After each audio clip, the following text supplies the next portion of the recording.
welcome Mike Boornazian. Oh, thank you for having me. It's great to be here. You have one of these stories that's so epic because you were a basketball player, had some success on TLC, becoming an actor, and then you land this role.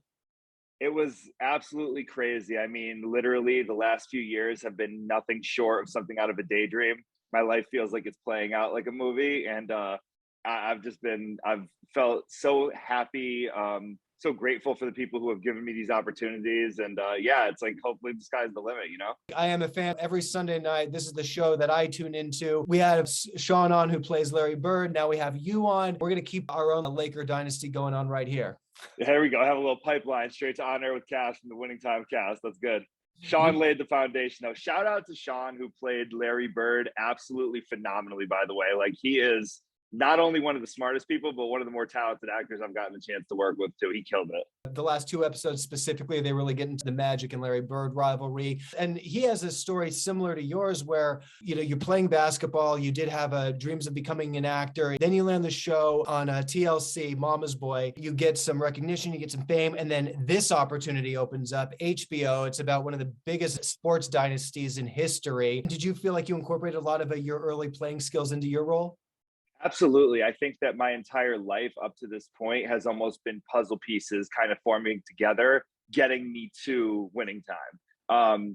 Like going all the way back, my first love, my first passion is basketball. I've always been a basketball player. Went to Bates College up in Maine to play 4 years of college basketball. Went to the Sweet 16 my junior year. Really thought for a while that there was a chance I was going to go play overseas or maybe go play in the G League. And then television presented itself, and I got the opportunity to work behind the scenes as a producer for NBC. Then I started learning more about production. Then I got my own reality show. Then I started modeling. So I literally kind of got every aspect of production and said to myself, you know, now that I understand this so well, I really want to pursue being an actor. As the reality show continued to take off and things continued to do well, I ended up moving out to LA just to work alongside some of my clients that I was doing social media with and explore more acting opportunities. And 3 days into being here, I get a call for an audition for this HBO show. And then we just never looked back. I grew up in LA. I've run into Magic Johnson a few times. My dad grew up in LA as well too. He used to go to the Laker games. His first girlfriend is Jerry West's now current wife. It's like such a small world especially when you grow up here. It is part of our history. And then to like see this show, and it's so real. I wasn't born when some of this stuff's happening right now on the show. I mean, for me, it was like the 90s, like Kobe. I do remember Magic, but then people who live through it's just the way it's shot. The cinematography, it really makes you feel like you're back in the 70s and you're experiencing it like firsthand while it's there.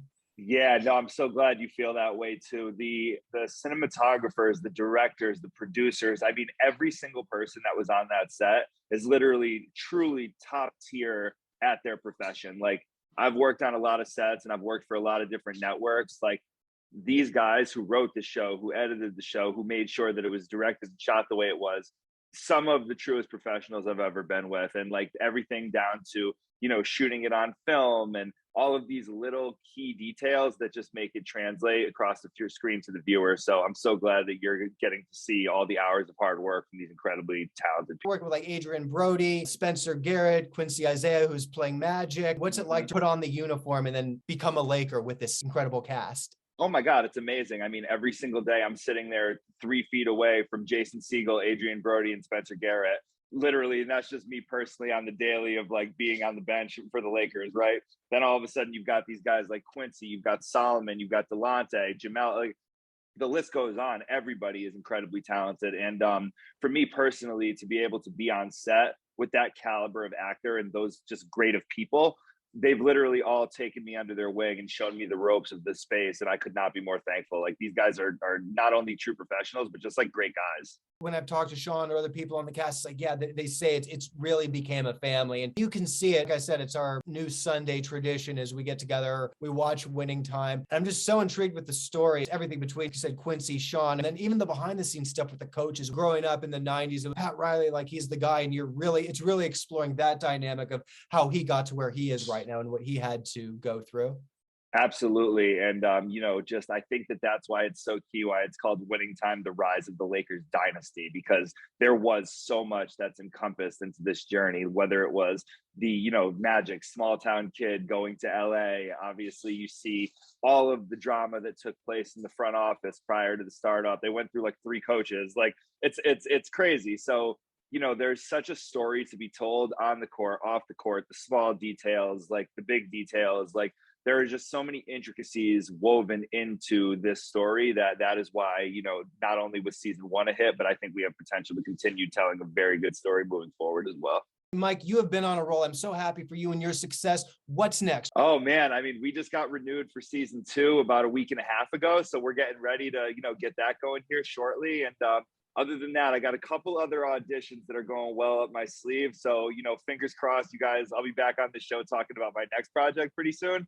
No, honestly, just ramping up to get going in 2022. Super excited to be back on set with those guys and do a project that we all love. And then I think, we just got more to look forward to. I love it. Mike, you're welcome back anytime. I want to talk to you when you're promoting season 2 and when you're promoting your next big movie. Everyone follow Mike right now. He's on Instagram. You can watch him every Sunday on HBO, Winning Time. Mike, again, I can't thank you enough for your time today. You keep rocking. You're on a roll. I wish you all the happiness and success in the world, man. You deserve it. Kash, right back at you, brother. Thank you so much for having me. I appreciate you, and I will be locked into your show every single week. You're the man. Take care, man. Thank you so much. Thank you so much for rocking out with me and Mike today. You are on air with Kash.